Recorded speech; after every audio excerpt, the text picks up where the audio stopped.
คุณพระอรหันตเจ้าอริยสงฆ์เจ้าจุตนจุองค์ได้เมตตาแผ่ปรมีมาปกเก่าเกษาปกห่มหักษาครูบาอาจารย์พระมหาเถระพระเทรานุเถระเพื่อนสหธรรมิกสหพรหมจารีทุกรูปทุกองค์ปกห่มหักษาศรัทธาสาธุชนคนดีโยมป่อโยมแม่โยมปี่โยมน้องตั้งหลายที่ฟังรายการสารธรรมยามค่ำอยู่ในขณะนี้ตั้งสถานีวิทยุเพื่อการศึกษาวิทยาลัยสงฆ์นครลำปาง106.50 เมกะเฮิรตซ์โดยทีมงานสถานีวิทยุซึ่งประกอบไปโดยท่านดร.จิรศักดิ์ปันลำผู้อำนวยการสถานีน้องแอมพัชริยาฟองจันตาเจ้าหน้าที่สถานีน้องนัทสถาพรสุธาคำน้องดิวอนุพงษ์ตาจินะทั้งหมดทั้งมวลนี้เป็นผู้ที่มีจิตอาสามีความเสียสละเข้ามาเป็นผู้บริหารเป็นผู้ทำงานของสถานีวิทยุของเฮาศรัทธาอีปออีแม่ตั้งหลายคนตั้งหลายที่กล่าวนามมาและผู้ที่อยู่เบื้องหลังอีกท้ายท่านหลายคนคือผู้ที่มีความเสียสละอย่างแท้จริงทำหน้าที่โดยบ่หวังสิ่งตอบแทนแต่ประการใดเพราะฉะนั้นที่เอ่ยนามทุกวันเพื่อจะให้กำลังใจและเป็นการขอบคุณพร้อมกับอนุโมทนาบุญในสิ่งที่เขาทั้งหลายได้กระทำให้ผู้ที่ทำหน้าที่นั้นๆจงมีแต่ความสุขจงมีแต่ความเจริญไปหน้าที่การงานมีชื่อเสียงเกิดก้องเกรียงไกรสุขภาพพรรณนามัยสมบูรณ์แข็งแรงพร้อมกับศรัทธาอีปอยอีแม่ทั้งหลายที่สนับสนุนค้ำจุน เป็นค่าน้ำค่าไฟค่าใช้จ่ายของสถานีมาตลอดต้องขอขอบคุณเป็นอย่างสูงเช่นเดียวกันเนอะศรัทธาญาติโยมมาพบปะกันค่ำแรงนี้วันที่6 เดือนพฤศจิกาศักราชพระพุทธาได้2568พระวสาอย่างก้าวเข้ามาอีก1วันแล้วสำหรับปี2500อายุ63ปีของอัตมาภาพเริ่มนับ1วันนี้62เต็มเมื่อตะวาวันที่5เดือนพฤศจิกาขอบคุณทุกกำลังใจทุกคำอวยพรที่อวยพรผ่านมาต่างช่องทางต่างๆต่างรายการนี้ก็โทรมาให้กำลังใจต่าง Facebook ต่างไลน์สื่อสารช่องทางต่างๆสถาญาติโยมก็อวยพรมาก็ขอพรทุกอย่างทุกประการอันดีอันงามทั้งหลายเหล่านั้นจงย้อนลอยถอยหลังไปปกปักรักษาศรัทธาญาติโยมอีพ่ออีแม่ทั้งหลายให้ท่านเจ้าอยู่ดีมีสุขให้ท่านเจ้าได้มีอายุมันขวัญยืนให้ใดหมั่งมูลตุนเต้าจักหิก่อปันมาจักหาก่อปันใดแม่นจักเดินทางขึ้นเหนือล่องไต่ก็ขอให้ได้ปลอดภัยทุกเส้นทางเด้อพบปะกันแล้ววันนี้ก่อนที่จะนำเรื่องราวดีๆสารธรรมมาฝากมาแบ่งมาปันก็จะปาศรัทธาญาติโยมปล่อยโยมแม่ไหว้พระสวดมนต์ให้เรียบร้อยเสียก่อนเนาะก่อนที่จะนำสารธรรมมาแบ่งปันอุจากันต่อไปกราบพระพร้อมกันกราบ1พุทโธเมนาโถกราบ2ธัมโมเมนาโถกราบ3สังโฆเมนาโถ อิมินาสการเรนะพุทธังอภิปูชยามิอิมินาสการเรนะธัมมังอภิปูชยามิอิมินาสการเรนะสังฆังอภิปูชยามิอระหังสัมมาสัมพุทโธภะคะวาพุทธังภะคะวันตังอภิวาเทมิกราบสวากขาโตภะคะวะตาธัมโม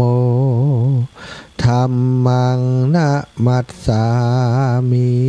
กราบ สุปฏิปันโนภะคะวะโตสาวกสังโฆสังฆังนะมามิกราบนะโมตัสสะภะคะวะโตอะระหะโตสัมมาสัมพุทธัสสะนะโมตัสสะภะคะวะโตอะระหะโตสัมมาสัมพุทธัสสะนะโมตัสสะภะคะวะโตอะระหะโตสัมมาสัมพุทธัสสะพุทธังสารนังกัจฉามิธัมมังสารนังกัจฉามิสังฆังสารนังกัจฉามิตุติยัมปิพุทธังสารนังกัจฉามิ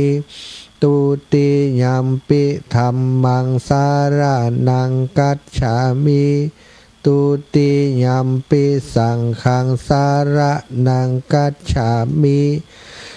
ตติยัมปิพุทธังสารนังกัจฉามิตติยัมปิธัมมังสารนังกัจฉามิตติยัมปิสังฆังสารนังกัจฉามิอิติปิโสภะคะวะอะระหังสัมมาสัมพุทโธวิชชาจารณะสัมปันโนสุขโตโลกวิทูอนุตตโรปุริสธรรมะสารทิสัทธาเทวมนุษสานังพุทโธภะคะวะติสวะคาโตภะคะวะตาธัมโมสันทิฏฐิโกอะกาลิโกเอหิปัสสิโกโอปะนายิโกปัจจตังเวทิตาโพวินโยหิติสุปฏิปันโนภะคะวะโตสาวกสังโฆอุชุปฏิปันโนภะคะวะโตสาวกสังโฆยายาปฏิปันโนภะคะวะโตสาวกสังโฆสามิจิปฏิปันโนภะคะวะโตสาวกสังโฆยะทิทางจัตตาริปุริสายุคานิอัฏฐปุริสปุคลาเอสะภะคะวะโตสาวกสังโฆอาหุนายโยปาหุนายโยทักขินายโยอัญชลิการะนิโยอนุตตรังปุญญเขตังโลกัสสาติกราบพระพร้อมกันเนอกราบหนึ่งพุทธังวรันตังศิรสานะมามิกราบสองธัมมังวรันตังศิรสานะมามิ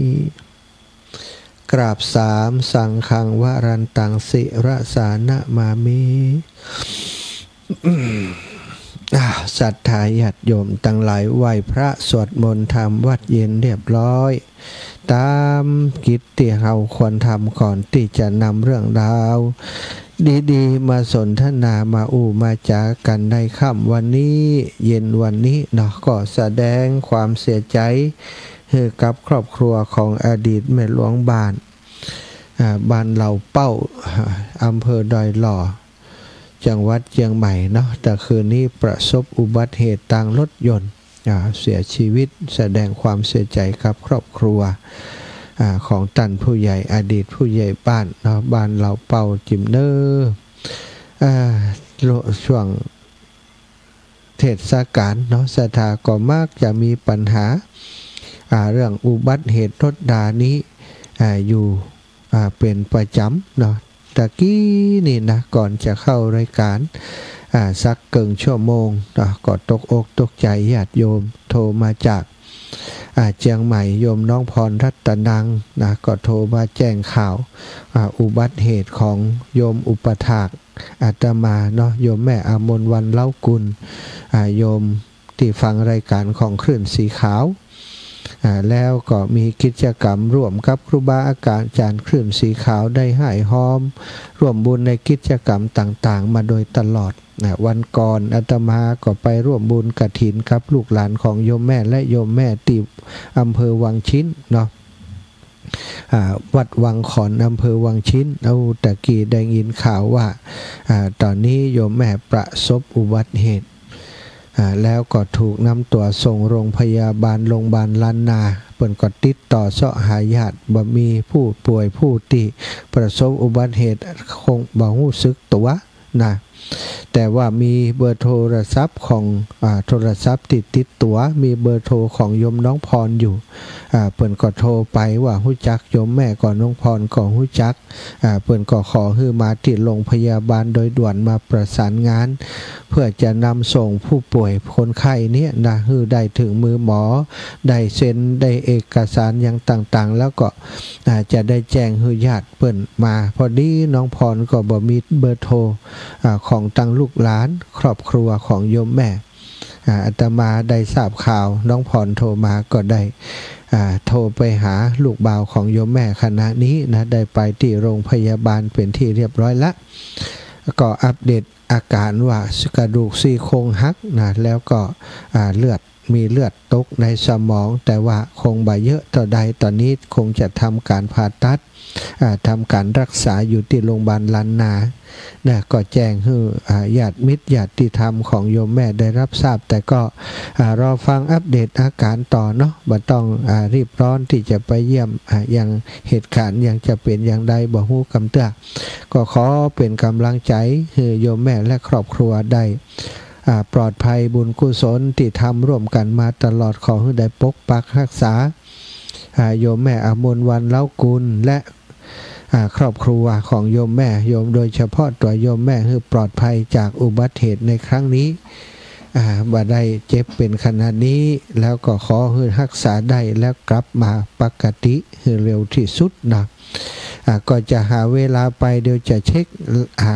ออกรายการไปแล้วจะเช็คอาการถ้าเกิดยังนักหนาอยู่ก็จะได้เดินทางสำหรับคืนนี้เดินทางไปเยี่ยมไปดูเนาะแต่ว่าถ้าอาการหรือว่าอย่างต่างๆอยู่ในมือหมอเป็นที่ปลอดภัยแล้วก็คงบ่ต้องเดินทางเตื้อเนาะหาเวลาโอกาสอื่นที่จะเดินทางไปเอาละศรัทธาก่อนระมัดระวังการขับรถขับราหรือว่าจะไปที่ไหนเนอะไปกับคนที่เฮาไว้ใจได้คนที่ขับรถปลอดภัยโดยช่วงเทศกาลนี้ลอยกระทงนี่คนนักเนาะที่ลำปางเฮาคนไปแอวลอยกระทงหล่องสะเปาวันนี้ก็ยังมีงานอยู่กระทงใหญ่กระทงเล็กประกวดกันม่วนนันสันเล่าแต่เบื้องหลังของการทำงานก็การจราจรติดขัดอุบัติเหตุต่างๆก็มักจะเกิดขึ้นเสมอ โดยเฉพาะมีลูกมีหลานเยาวชนถ้าจะปล่อยให้ออกไปไหนก็กำชับกำชาจิมเนอะการขับขี่ต่างๆหรือว่าแม้กระทั่งการที่จะดื่มสุรายาเมาในเทศกาลนี้ก็ให้ระมัดระวังถ้าดื่มก็บ่ควรไปถ้าไปก็บ่ควรดื่มเนาะเอาละศรัทธาญาติโยมอีพ่ออีแม่ต่างหลายวันนี้มีจิตเจตนาอยากจะไปกรรมทำมาฉบับหนึ่งธรรมเทศนาแบบสำเนียงโวหารพื้นเมืองเหนือนะเป็นเรื่องปริศนาล้ำลึกนะกินเต่าได้บ่หายยาก ธรรมเทศนานี้มีข้อธรรมคติสอนใจน่าคิดจึงได้ใจเทศนาในทุกงานเพราะเป็นสัจธรรมในชีวิตของคนเฮาเนาะอาตมาจะได้นำมาเทศนาให้ศรัทธาญาติโยมได้รับฟังเสียงบ่ม่วนบ่นั้นก็ขอให้ฟังเข้าใจครับบ่เนอะ ความจริงว่าได้เชี่ยวชาญชำนาญในการเทศพื้นเมืองทำนองที่ครูบาอาจารย์ที่เพิ่นเก่งๆเพิ่นเทศกันนะแต่ก็อยากจะอนุรักษ์รักษาการเทศคำเมืองก็ศึกษาหามเรียนกับครูบาอาจารย์เพิ่นอยู่เหมือนกันเนอะ รับฟังได้สัพพะทานังธรรมะทานังชินาติการทำบุญฮือทำเป็นทานชนะการฮือทั้งปวงเพราะฉะนั้นค่ำคืนนี้ก็เอาธรรมะมาเป็นทานฮือศรัทธาญาติโยมได้ฟังแล้วก็ร่วมบุญการเอาทานฮือกับบุพการีญาติกาวงวานที่ล่วงลับมรณาไปสู่ปาลโลกไปนาเตยเนอะ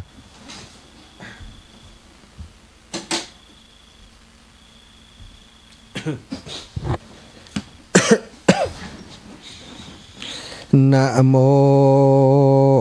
ตัสสะภะคะวะโตอะระหะโตสัมมาสัมพุทธัสสะนะโมตัสสะภะคะวะโตอะระหะโตสัมมาสัมพุทธัสสะนะโมตัสสะภะคะวะโตอะระหะโตสัมมาสัมพุทธัสสะอาวิชชายานิวุตตาโบสัตติ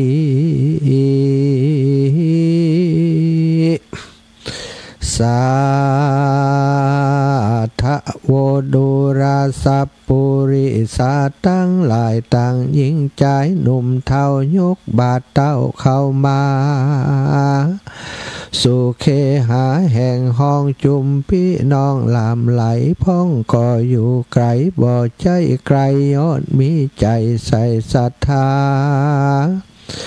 อยากได้บุญหนามากกว้างบ่ได้เอ่ยอ้างห่วงลูกห่วงหลานบ่ได้หวังการหวังงานสาธานยังบานบ่ได้เกียรติขันมาวัดมาว่า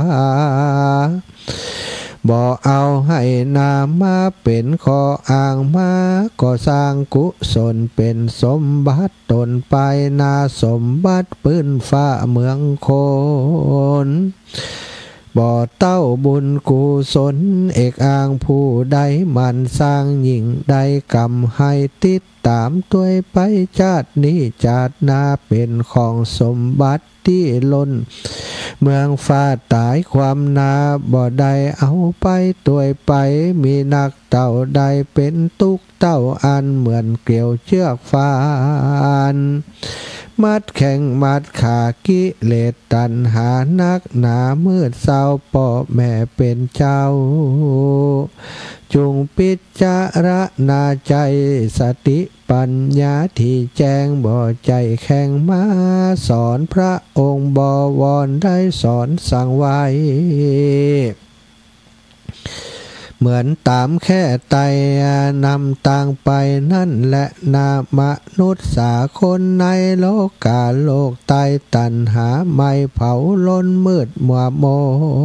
นสับสนปนปีลุกโลถูกโลภะนี่ครอบงำจิตใจบอกว่าภัยคนใดสักผู้มีใจลิงลู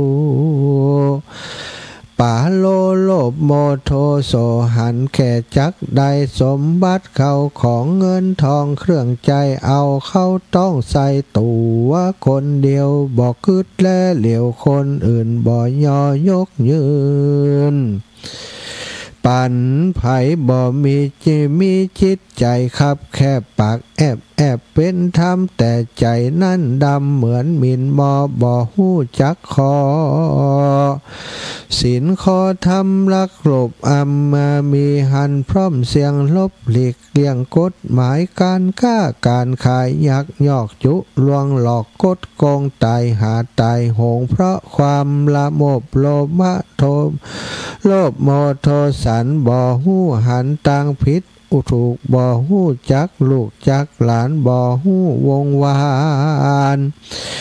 พี่น้องมิตรพี่น้องมิตรเปื้อนปองสะหายถามซื้อขายของบ่ฮือก่อด้านเดือลู่จริงเอามนุษย์คนเฮาสะใหม่เดี๋ยวนี้ลักป้นจียิงฟันตายกันตึงวันก็เพราะความอยากทุกข์ลำบากก็ปอตุกข์ลำบากเพราะ บ่มีวันปอพ่องก็มีร้อยล้านสุขบันเหลือหลอนั่งนอนสมบ่ลืมอยากกันมีบ่มีขอบคันสันโดษยินดีใครเป็นเศรษฐีปันล้านหมื่นล้านหรือสัตว์ต้านตึงเมืองยศรุ่งเรืองอำนาจบอกข้าหยาดกลัวเก่งเป็นนักเลงเจ้าป่อสร้างกรรมก่อเว้นภัยเพราะหลงคำในแบ่งลงดำในบาทแบ่งลวงลู่แย่งสู้ขายหิวกระหายเหมือนอยากกินข้าวลืมธรรมกรรมพระเจ้าในศาสนาบ่มีเมตตาคุณนาเสียจอยองค์พระยอดซอยซับปัญญูตัดไว้ว่าโลโพธรรมานิปาริปันโถความโลภเป็นอันตรายแก่ธรรมตั้งหลายดังนี้จักไขบอกกีคือพ่อแม่หนุ่มแก่ศรัทธาอายุติขามันบ่ปอร้อยยามากาดก้อยติดินผืนดอยกวางศอกยาวว่านอนลับตาบ่ต้วงบ่ดินบ่เป็นที่สิ้นดินเป็นที่สุดสิ้นโลภะตัณหาติดินตินาร้อยไร่ปันได้ตายละตอดไว้เป็นของสาธารณะสงสารสังเวชบ่หู้เขตความจริงถูกมันสิงยึดมันถือมันพระเจืองจันทร์ผู้ว่าในตัดว่ากินเต่าใดบ่หายอยากนั่นแต่และนานอนมากบ่หูตื่นพลิกบ่พลิกพื้นอัตตามีโมหามืดบอดบ่หูแจงหลอดในธรรมบ่หูน้อมนำพระเจ้าบ่หูเข้าวัดฟังธรรมบ่หูต่างดำและขาวบ่แปลงขวาหาวเตียวไตบ่ฟักไฟตั้งบนหัวขาวเหมือนปูนแก้มยองแก้มงอกสลิดสะกอกมายาทองแต่สุลาลาบซาลู่รออยู่รอทาวันตายบ่หูละอายตั้งบาปใจฮึกหยาบนักหนาไล่พระหยาใบบอดมีตานอกบ่มีตาในเปิ้นห่างสั่งสอนอันใดใจบ่ลิงลูนนอนมูบมู่คืนวานบ่หันตื้อเข้าตอกดอกไม้ไปนั่งกลับไว้ฟังธรรมบางคนไปวัดถูกบังคับจำลูกหลานสุยซ้ำอยู่บ้านบ่ได้เขาก็ตอกเก็บดอกไม้ใส่ขันเตรียมรอโอ้ยนอ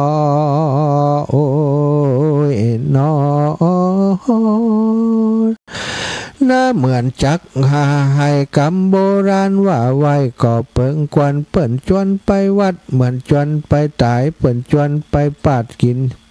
นจิ้นว่าจิ้นควายหัวเหิดสู้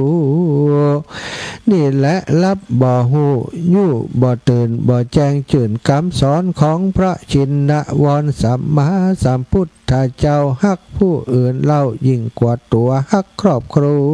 วลูกเต่าฮับพงเผาวงสาฮักลุงอาหน้าปาฮักล้นฟ้าปิตามันดาฮักสามิกาพันละยากูคางฮักมาจ้างว่าควายมนุษย์ยิงใจโลกลาหลงวุ่นว่ามัวเมาฮักเหลือตัวกว่าจอยเลยโศกซอยไปลุ่นเมื่อสิ่งนั้นสูญปัดพรากทุกลำบากมองขี่ฮักพอดีบ่ยึดถือตือมานสัตว์คนนั้นบ่มีมันบ่จีรังเป็นอนิจจังบ่มันบ่เตียงหู้พัดเปลี่ยนเวียนวนหัวใจคนจะไปเจือนักวันนี้ว่าหักผูกนี่ว่าจางหาความสัจจังบ่ได้หนุ่มสาวล่องไตเพราะหลงละเมอบอกว่าฉันหักเธอเต่าฟ้านี่แหละนาศรัทธาเอาอาหน้าปาน้ำตาย่อยนาเมื่อปลายลนพ่องเท่าแก่แล้วอายุแผ่วถึงคนเกิงคนยังหวังเมาวนต่างโลกเมาละโมบตันหาปนาติปาตาค่ำคา สร้างกรรมบาปการุนแรงบ่สะแหวงสร้างบุญไว้เป็นข้าวไตเข้าโถงยามเมื่อดับจิตใจลงไปปะละโลกนาวิญญาณวุ่นว่าหลงไหลบ่สดใสผ่องแผ้วหากตัวแล้วมันสร้างตั้งดีเป็นป่าละมีไปนาอย่าอยู่รอทาวันตายหีบขวัญขวายไว้ก่อนจักบ่หอนเสียใจจักหวังเพิ่งภัยเป็นไปบ่ได้หักตัวไว้แควนดีองค์พระมุนีตัดบอกไว้ว่านัตถิอัตตะสะมังเปมังแปความเหือฟังว่าหือหักอื่นสะเหมือด้วยตนนั่นบ่มีดังนี้จักบอกจี้ถึงท้องของกวน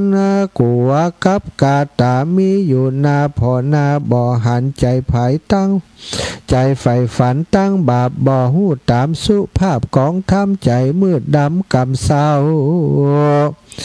ฮิริโอตัปปะนั้นเล่าบ่เกรงกว่าบ่อายตัวสะดงกระทำกรรมหยาบยุงคืนวันยามแปรฝันตายจากกรรมมากรรมจักลากนำไปอยู่ในอาบายตั้งสี่มีมรณรกเป็นที่อาศัยพ้นปัญญาไว้หลีกเว้นศีลห้าเซนหักษาเมตตาภาวนาบ่ละเถิงวันพระวันทำตกหมักกรรมหมักนับนาโมหะดับจิตใจเหือมดใสผ่องแผ้วต่อหน้าพระแก้วสามดวงบอกกึดห่วงวางบาห่วงวางบานและขี้ข้านอ้างหลานจักไปกินตานบ่ได้จำเจ็บป่วยไข้เวียนมายามเมื่อชราแก่เท่าไกลเขตเข้าตั้งตายเหลือบ่หลายขีดโซนของสันสัญญาว่าของยาวคือว่าชีวิตของสัตว์ทั้งหลายอันเวียนว่ายเกิดมาถือกำเนิดสนที่เกิดเป็นคนเอาจัดที่ก็บ่อาจตั้งอยู่ยาวนานบ่มีพระหมานกำหนดมีกฎหมายบอกไว้สัตว์ลุ่มตายแล้วแต่บุญกรรมพ่องตายในคันต้องแม่บางพ่องก็แก่ตันคาก็บอดตันเท่าแก่ชราพ่องกำลังเด็กขาอ่อนน้อยพระยอดซอยมุนีตัดบาลีไว้ว่าอัปปัญจชีวิตะมาหุทิรานักปราชญ์กล่าวว่าชีวิตนี่น้อยนักคนลืมตัวมักพระมาดบอกคืดขวาดวันคืนบอกเกี่ยวลืมงาขำคาบากเกี่ยวลืมข้ำคาสัตว์ตัวนาปัททวิชีวิตอินทรีย์มินสันบอกอยู่เตี้ยงมันยืนยาวปากปอกหมากเป้าเอาปากกัดพูดลวกเขาใจมีดมันพิษที่ธรรมดาคนโมหาเงาใบใครเข้าไกลเนละปานบ่อเตตันตะนี่ใจขุยเจยบานใจบ่อขุยเจยบานจีนเจียงคาน58เหมือนมีดฟ้าคมขวัญจักโบผ่านเปลือกหมากเป้าได้ตันเอาเปรียบหมากเป้าไว้ก็คือหากได้มากผลนิพพานอันว่ามีดปอกผ่านได้แก่ปัญญายานแจ่มแจงศีลเตรียมแทงหักษากายวาจาใส่สละอาจสมาธิบ่พลังผาดลืมลงใจมันคงแน่วแน่บ่ปินแผ่ไปมาเกิดปัญญาที่แจงหูมวลแห่งมักคาจักน้ำตนไปหอดเมืองแก้วยอดเนละปานแต่และนาวหลงหนตางบ่ไต่ถามเหมือนคนเตียวสวามตาบอดก็ไปหลอดบอดเถิงไหนเปรียบเตรียมไปเป็นคนบ่หูจักวัดอุถือดีว่าตัวมีความฉลาดบอดไต่ถามนักปราชญ์เมธีก็บ่หูตังดีตังชั่วร้ายยิ่งกว่าลงตางตามืดมัวฟางบ่แจงบ่หูแห่งหนทางใดเส้นไหนไปสวรรค์เส้นไหนไปนรกตกทุกห้อนใหม่เพราะถอยไร่ปัญญาคนในโลกาลุ่มไตมีบ่ไรนำหนาถูกอวิชชาปิดบังหุ่มห่อหุ่มเลยเปียจุ่ม เปะตมโง่โง่เงอะโง่เงอะงมเพราะความบ่หู้คนเผ่าผู้โบราณเปิ้นไข่ขานบอกว่าไข่หู้หืดถามไข่งามหืดแต้มไข่หู้หืดแย้มไข่หู้ที่แย้มก็หือว่าอะหยังก็โอยนอโอยนอ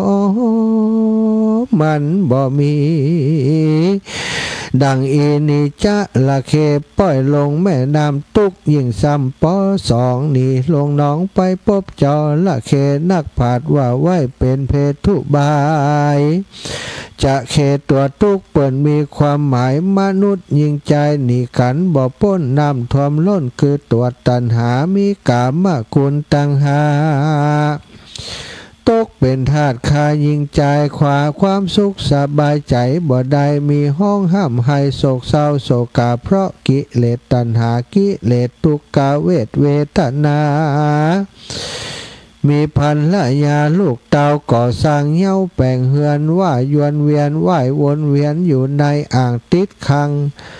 ข้างอยู่ในวัฏสงสารบ่สุขสำราญชื่นใจหนีจะเคน้อยปล่อยหล่นลงวางนั่นและนาแถมข้อทัดมาจ้องจำใส่โซตวนครับยินดีแปรความมีกระทำกรรมบ่ดีเบียดเบียนขีสร้างความเดือดร้อนกรรมสะต้อนตอบสะน้องถูกจำจองใส่ล่ามโซนั่งโจโกอยู่ในคุกคอกตุกละมอกเหลือหลายเรียกว่าตุกกายไปนอกยังบ่เต้าตุกคอกไปไหน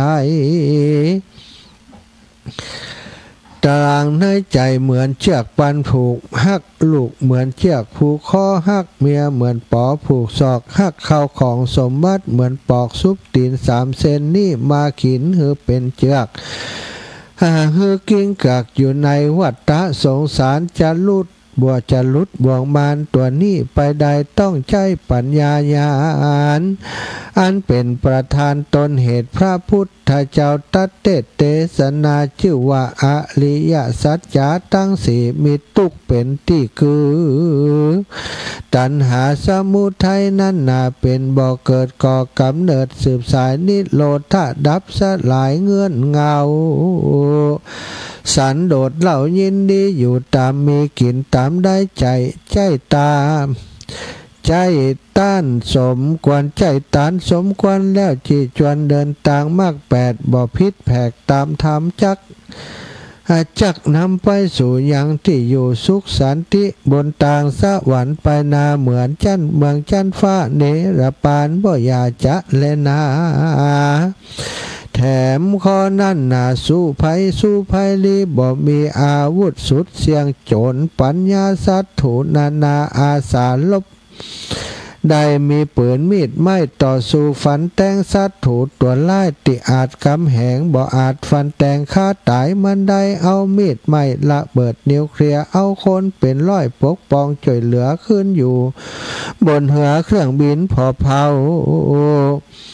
มีเงินมากเต่าเป็นล้านเป็นแสนคนตรวจไทยแลนด์ไผ่บ่รับจางคารบละล่างไพรี3 โจรบ่มีบอกคือก็ได้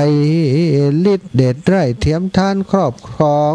จักกรวาลโลกลาใต้ปืนไตปืนฟ้าบ่กลัวไผบ่หันบ่ฮักบ่จังผู้ใดเสมอตัวนาคนแน่นนาคนหนาปัญญาตุนจ้านักปราชญ์กลาเมธีคนมีตุกมหาเศรษฐียุติธรรมมีเหมือนกันเนื้อเจ้าฟังมาแต่เจ้าชื่อว่าสังจาคือนายโจละโจชลานายโจละพญาธินายโจละมาลนะภาษาพระวัชลาธรรมโมหลังกองโกโยหนังเหี่ยวผีป่าเหี่ยวทำหาหูตามัวฟังบ่แจงนอนแองแมงหิวโหยนะนั่งอิดโอยลูกนั่งก่ออิดลูกก่อโอยเจ็บแข้งปวดขายามเมื่อชราแก่เท่าพระพุทธเจ้าว่าชราปิทุกขาปยาธิธรรมโม ติดตามมาบอกว่าเด็กขาอ่อนน้อยพญาธิจองหอยเบียนควีบอกว่าเศรษฐีเจ้าฟ้ามนุษย์โลกลาสากลคนอังกฤษฝรั่งเจ็บป่วยอย่างเดียวกันมะระนังปิทุกขังตายเป็นสัจจังแม่นมานทุกหลายจันเกิดมาก็แก่ชราพญาธิมาลนาทุกสัพพะภรีบ่มีภัยพ้นได้เพราะเหตุดังนั้นไซพ่อแม่ศรัทธาอย่าได้พระมาตราสาคือถือตันหาจักลากก็จักพ้นวิบากกรรมฟังแล้วจำไว้พ่องปัญญาสอดส่องในใจก็จักหาย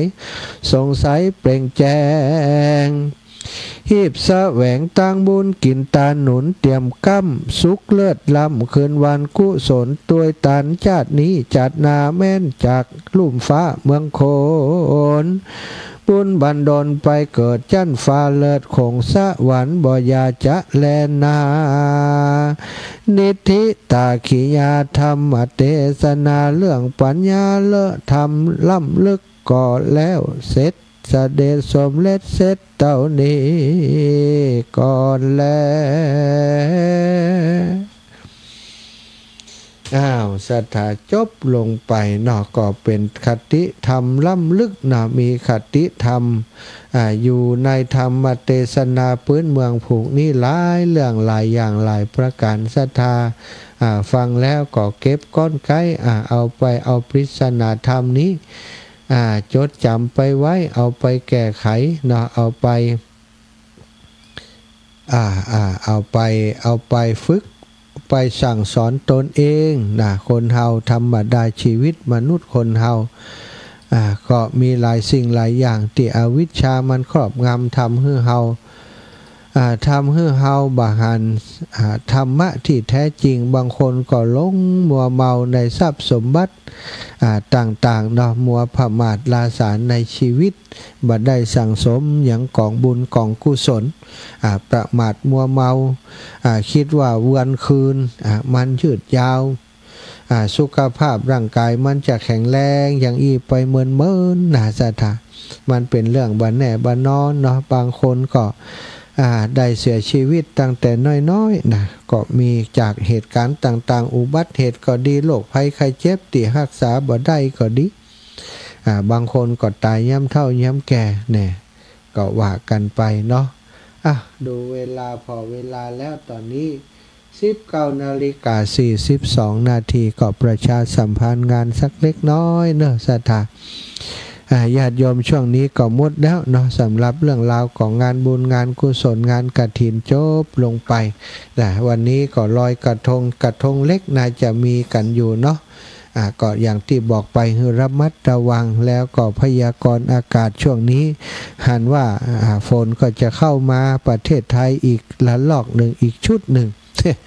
ลังจะตกทำงานกันวันที่เก่าเสร็จแล้วกะเนาะตกก็ตกว่ากันไปบ่ได้กลัวเขานะอยู่ในกลุ่มฟ้าจะกลัวอะไรกับฝนนะเกิดเป็นคนเมื่อถึงที่ต้องตายศรัทธาญาติโยมวันที่ช่วงนี้เนาะตีของอาตมาภาพวันที่9จะได้ทำบุญอายุวัฒนมงคลครบรอบคือวันที่5ติพันมาแต่จะทำบุญสืบมุลาจตาศรัทธาญาติโยมเพิ่นก็อยากจ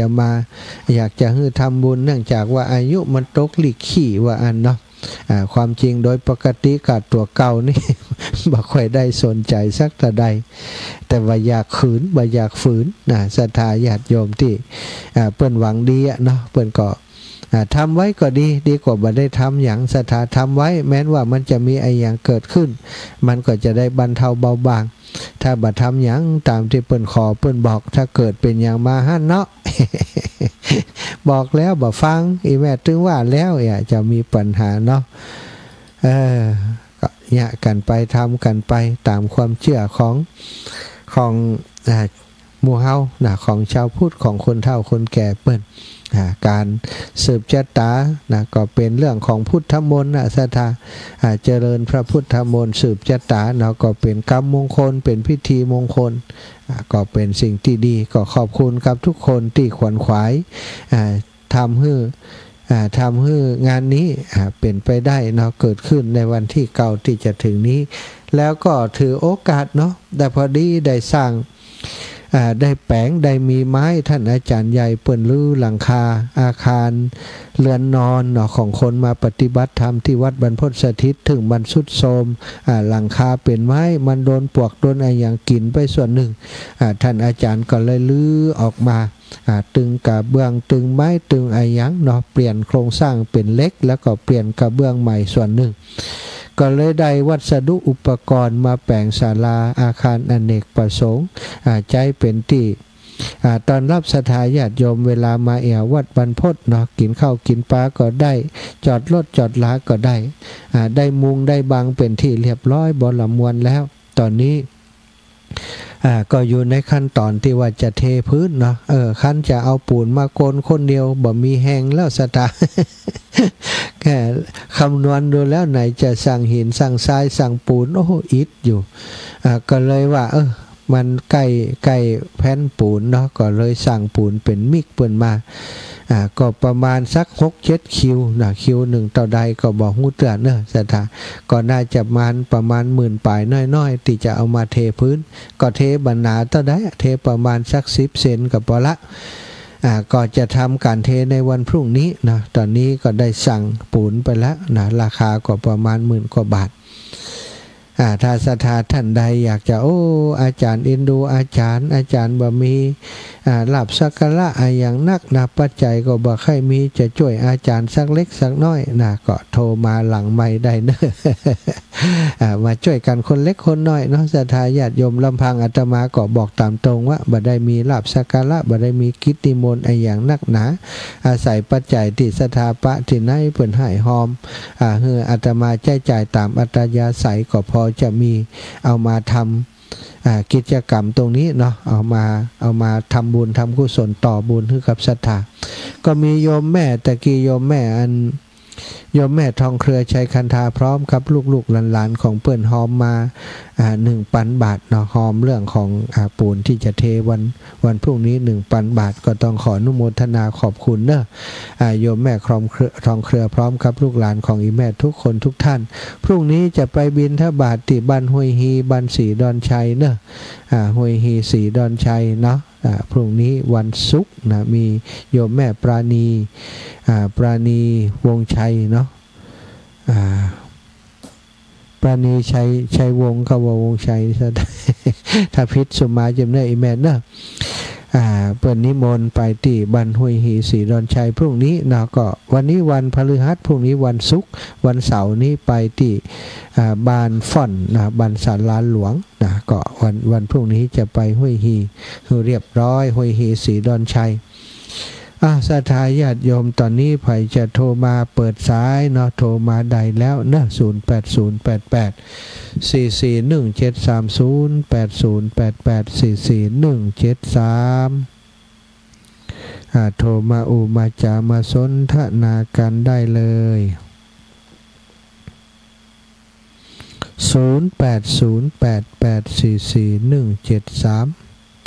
0808844173ยายพรนี่แม่นได้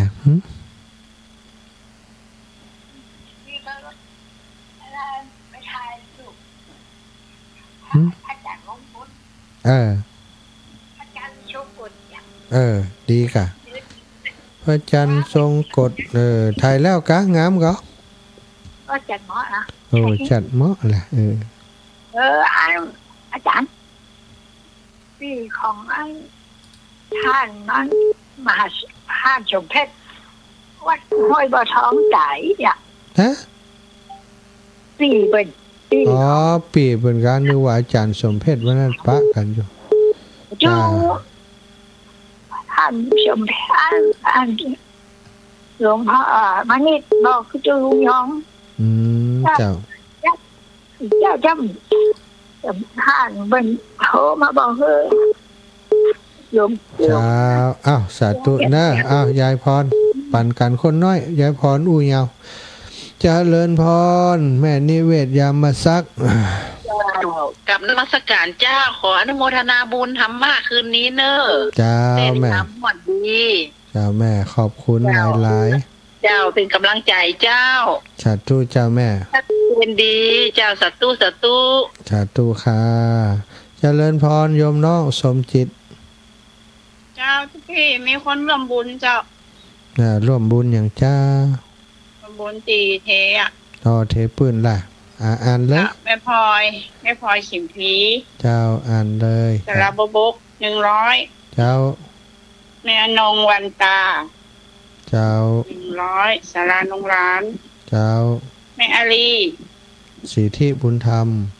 100เจ้าเจ้า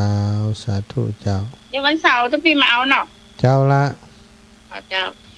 สาธุสาธุญาติโยมนะ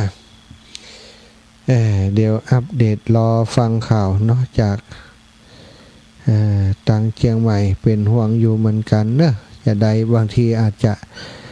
จัดรายการแล้วก็จะได้เดินทางไปเชียงใหม่ยังบันแน่ใจเตื้อรอสักกรรมรอว่าทางพูนจะแจ้งข่าวอย่างใดมาเนาะถ้าแจ้งข่าวว่าอาการเพิ่นนักอาการสุดก็จะได้เดินทางไปแอวหาเพื่อนที่โรงพยาบาลเพื่อเป็นกำลังใจให้กับโยมแม่และครอบครัวของเพื่อนเด้อสถาญาติโยม0808844173โทรมามาจากกันได้เนอะเบอร์นี้เบอร์เดียวเบอร์อื่นไม่รับเนาะ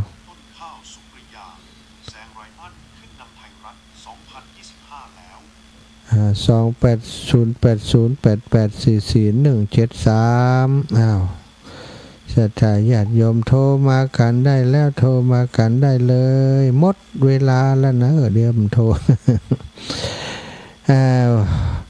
วันที่9นี้มีคนถามว่าอาจารย์มีโรงทานก็มีเนอะมีโรงทานโรงทานก็มีหลายอย่างเนาะศรัทธาจะเอามาตัวก็ได้เนอะเจริญพรแม่หอมปูน200หอมปูน200แม่บัวเย็นจันทบแล้วแม่ไม่ได้ถามเขาพวกแม่ถามเขาก่อนเจ้าได้เจ้าแม่จะโทรบอกเจ้าได้เลยเจ้าแม่วันเสาร์มาหับสัก9 โมงครับลูกเบาอีแม่พุ่นกะเขาจะขับรถเหรอเขาจะขับรถเหรอสาธุนะแม่นะเดี๋ยวแม่บัวเย็นจันทบนะก็ช่วยเหลือมีกิจกรรมมีการมีงานอย่างต่างๆดูแลให้ทุกอย่างเจริญพรแม่เพ็ญณลำปูนครับแล้วเสียงอีแม่ยังได้หายมีเสียงนะแม่แล้วการเจ้าอาจารย์โอนนั่นอาจารย์เจ้าถ้าเราลงเสียนบ้านอย่างนากวมกับวันขนส่งนี่อาจารย์วันไหนสะดวกก็ขนส่งสะดวกกว่าส่วนขนส่งมันใกล้ใช่เจ้าไปล้มอย่างนากวมบุญใช่ถึงหวานถ้าลงนากวมนี่มันจะต้องท่าคนแล้วค่ะหัวฝนตกใช่ไปลงที่สถานีบุญนะกะจบข่าวเนาะหนังห่มหนังเงาหันคนอยู่นักปลอดภัยดีหอมปูน200เจ้าอีแม่เอาไว้ก่อนแน่ทางไฟเจ้าเจ้าเป็นยังมาหันถ้ำได้เทก่มหื้อหน่อถ้าเทแล้วก็หื้อหน่อสาธุก็ตันได้กินได้ตานพร้อมกันไปเลยเนาะจะได้วางปกเสามงคลเสาเอกด้วยเสาเอกของห้องครัวห้องทัวร์ที่ทำกับข้าวกับป่าสำหรับคนที่เปิ่นมาสำหรับคนที่เปิ่นมาปฏิบัติธรรมที่วัดบรรพตนี้เนาะศรัทธาก็จะมีมาเรื่อยๆนะคนที่เปิ่นมาปฏิบัติธรรมมีมาเรื่อยๆฉะนั้นเราก็ต้องเตรียม สถานที่เตรียมอันยังไว้เพื่อความสะดวกของคนที่เปิ่นมาปฏิบัติธรรมที่นี่บางทีเปิ่นบ่สะดวกที่จะไปสั่งอาหารมาเปิ่นจะทำเองก็คือเปิ่นได้ทำเองได้มีสถานที่ประกอบอาหารคือครับเปิ่นเนาะเอาละศรัทธาดูพอเวลาแล้วตอนนี้ 19:54 นาทีถ้าศรัทธาญาติโยมตั้งเชียงใหม่ตั้งไปถึงเชียงใหม่พุ่นด้วยกันเนาะก็ขอบคุณครูบาอาจารย์ท่านอาจารย์พระครูสมุวิสุวัฒน์วรกิจโจนะท่านอาจารย์ได้ก็สัญญาณเชื่อมสัญญาณลิงก์สัญญาณไปออกอากาศที่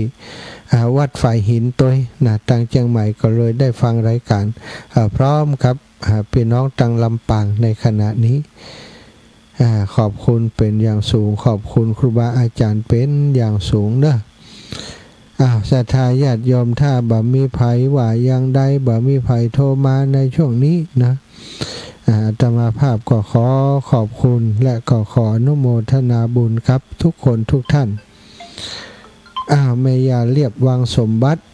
เจริญพรเจริญพรย่าเจ้าเอาพันด้วยเทปูน200เนี่ยแล้ววันเสาร์มาบิณฑบาตวันเสาร์ไปบิณฑบาตเจ้าวันเสาร์นะเจ้าได้เลยคุณย่าเจ้าสาธุค่ะแม่ย่าเรียบวังสมบัติแม่ย่าศรีนวลวงชมพูฮัลโหลโดยแม่ฮับแล้วชัวเช่อะไรทำไมไม่ได้ยินก็ได้ยินโอเคอู้เลยแม่แก้ววันวานจะได้บุญฮะแม่โทรไปกับพ่อไปแม่แก้วแม่แก้วไหนแม่แก้วโทษนาบุตรแหละแม่อยากแก้วโทษนาบุตรแม่อยากสีนวลเปิ่นจะไปฮับเนอะวันที่9แม่อยากสีนวลจะไปฮับแม่อยากแก้วที่บ้านแม่อยากแก้วถ้าแม่อยากสีนวลโทรไปฮับจริงแม่จะบอกนี่ละได้ยินแล้วฟังนั่นปอก่อนอุ้มมันเลยขอปอละปอละอย่างอื่นก็มีคนอื่นก็เอามาตัวเองก็อยู่ขอบคุณแม่ย่าเด้อแม่ย่าศรีนวลวงชมพูควาเรียบร้อยแล้วนะไอ้เบิ่มไปเอาแต่เจ้าละสาธุ